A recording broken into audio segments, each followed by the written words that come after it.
Hello students, welcome to A to Z পরীক্ষা। তো আজকে কিন্তু একটা সারমর্ম নিয়ে চলে এসেছি। এটা হলো WBCS মেইনস 2013। দেখতেই পাচ্ছ। তো চলো দেখে নিই কি বলেছে। বলেছে দেশের মঙ্গল, দেশের মঙ্গল কাহার মঙ্গল, তোমার আমার মঙ্গল দেখিতেছি, কিন্তু তুমি আমি কি দেশ? তুমি আমি দেশের কয়জন, আর এই কৃষিজীবী কয়জন? তাহাদের ত্যাগ করিলে দেশে কয়জন থাকে? হিসাব করিলে তাহারাই দেশ। দেশের অধিকাংশ লোকই কৃষিজীবী। তোমা হইতে আমা হইতে কোন কাজ হইতে পারে? কিন্তু সকল কৃষিজীবী খেপিলে কে কোথায় থাকিবে? কি না হইবে? যেখানে তাহাদের মঙ্গল নাই, সেখানে দেশের কোনো মঙ্গল নাই। ঠিক আছে? তো এই বিষয়টা থেকে বেসিক কি জিনিস বোঝা যাচ্ছে যে একটা দেশের মঙ্গল করতে গেলে দেশের যে একদম বুনিয়াদি স্তরে যে সমস্ত ব্যক্তিরা রয়েছে, যে সমস্ত ব্যক্তিরা তাদের কাজের সঙ্গে যুক্ত রয়েছে, কৃষিজীবী, শ্রমজীবী, এই সব মানুষদের মঙ্গল যখন হবে তখন একটা দেশ অটোমেটিক্যালি উন্নত হতে থাকবে। তাই তো? আচ্ছা, তো শুরু করব লেখাটা। শুরু করার আগে বলে রাখি, যারা দেখছো অবশ্যই কিন্তু লাইক করে দিও। তোমরা অনেকে দেখো কিন্তু লাইক করো না। একটা লাইকই তো করতে হবে। একটা লাইক করলে কোনো তো সময় লাগবে না, জাস্ট দেখতে দেখতে একটা লাইক করে দেবে। আর যারা নতুন দেখছো অবশ্যই চ্যানেলটাকে সাবস্ক্রাইব করে নিও। ঠিক আছে? প্রচুর ডেসক্রিপটিভ কিন্তু আপলোড করা হচ্ছে। প্রিভিয়াসগুলো দেখো, প্রিভিয়াসগুলোও প্র্যাকটিস করো। আর তোমাদের যদি কোনো সমস্যা হয় বা কোনো কিছু জানার থাকে অবশ্যই কমেন্ট সেকশনে জানাতে পারো। ক্লাসটা কেমন লাগলো সেটাও কিন্তু জানিও। তো চলো আমরা আগে মেইন জায়গাগুলো মার্ক করে নিই। দেখো বলেছে কি দেশের মঙ্গল, তাহলে মেইন টার্ম এখানে কি দেশের মঙ্গল। তারপরে বলেছে দেশের মঙ্গল কাহার মঙ্গল, তোমার আমার মঙ্গল দেখিতেছি, কিন্তু তুমি আমি কি দেশ? আমি দেখছি হয়তো তোমার মঙ্গল হচ্ছে, তোমার ভালো হচ্ছে, আমার ভালো হচ্ছে, কিন্তু আমি তুমি মানেই কি দেশ? তোমার আমার ভালো হলে হওয়া মানেই কি দেশের উন্নতি হয়ে যাওয়া?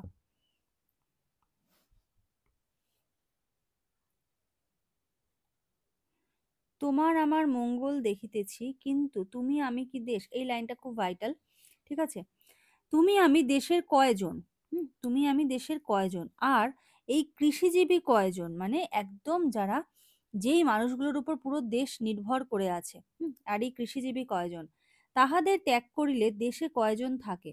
হিসাব করিলে তাহারাই দেশ। দেশের অধিকাংশ লোকই হলো কৃষিজীবী। তোমা হইতে আমা হইতে কোনো কাজ হইতে পারে? কিন্তু সকল কৃষিজীবী খেপিলে কে কোথায় থাকবে? মানে কৃষিজীবীরা যদি বলে যে আমরা চাষবাস করব না, তাহলে খাদ্যের যোগানটা কোথা থেকে আসবে? হুম, কি না হইবে?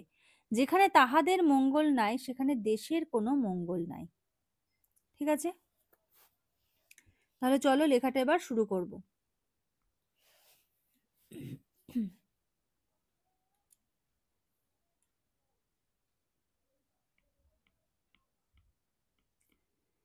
দেশের মঙ্গল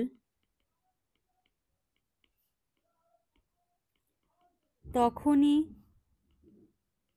সম্ভব যখন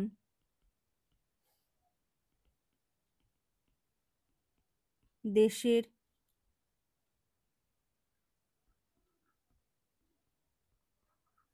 কৃষিজীবী,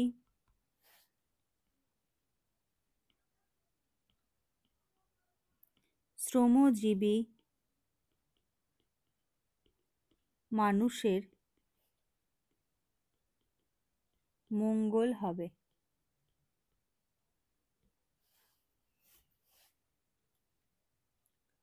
আচ্ছা, এবারে দেখো, এবারে বলেছে তোমার তোমার আমার মঙ্গল দেখিতেছি। তো এই লাইনটাকে আমরা কিভাবে লিখবো বা কিভাবে ডেসক্রাইব করব?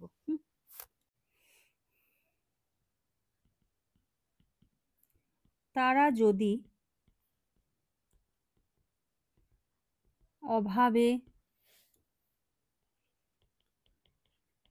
অনটনে থাকে, তবে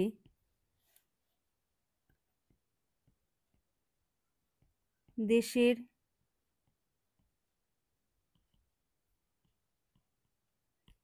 চাকরিজীবী, ব্যবসায়ী ব্যক্তিরা যতই ভালো থাকুক না কেন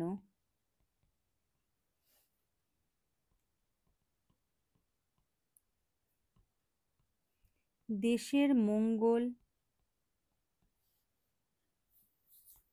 হবে না। ঠিক আছে, তাহলে কি হলো? দেশের মঙ্গল তখনই সম্ভব যখন দেশের কৃষিজীবী শ্রমজীবী মানুষের মঙ্গল হবে। তারা যদি অভাবে অনটনে থাকে তবে দেশের চাকরিজীবী ব্যক্তিরা যতই ভালো থাকুক না কেন দেশের মঙ্গল হবে না।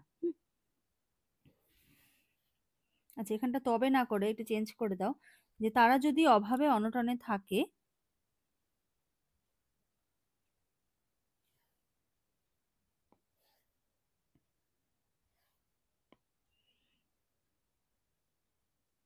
কমা, এখানে তবে দেওয়ার দরকার নেই, তারা যদি অভাবে অনটনে থাকে কমা দেশের চাকরিজীবী ব্যবসায়ী ব্যক্তিরা যতই ভালো থাকুক না কেন দেশের মঙ্গল হবে না।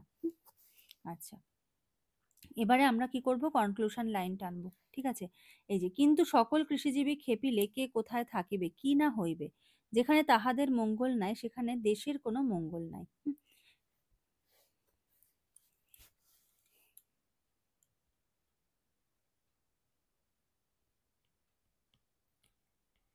কৃষিজীবী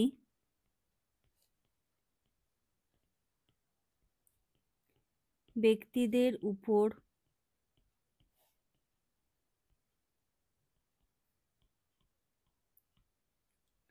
একটি দেশের ভিত গঠিত হয়, তাই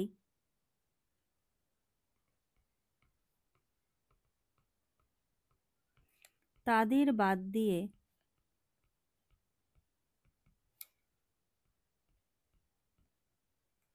দেশের মঙ্গল কখনোই কাম্য নয়। ঠিক আছে, আচ্ছা এবার হলো একটা টাইটেল দিতে হবে, টাইটেলটা আগেই দিতে হতো, চলো আমি লাস্টেই বলে দিচ্ছি টাইটেলটা। সমাজ ও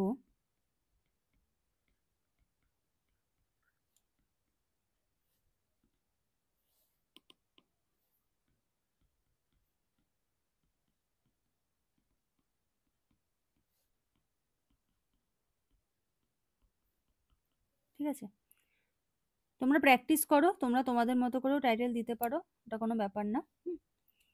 আর প্রিভিয়াস গুলোও লেখা প্র্যাকটিস করো, যেগুলো একবার লেখা হয়ে যাচ্ছে সেগুলো লিখবো না এরকম কিন্তু কেউ করো না, প্রিভিয়াস গুলোও কিন্তু লেখা প্র্যাকটিস করো। ক্লাসগুলো কেমন লাগছে অবশ্যই জানিও, আর নতুন যারা আছো সাবস্ক্রাইব করে নিও, টেলিগ্রাম গ্রুপটাতে জয়েন হয়ে যেও, সেখানে সমস্ত আপডেট কিন্তু তোমরা পেয়ে যাবে। তো আজকে এখানেই শেষ করছি, নেক্সট ভিডিওতে আবার কথা হবে, দেখা হবে। Thank you.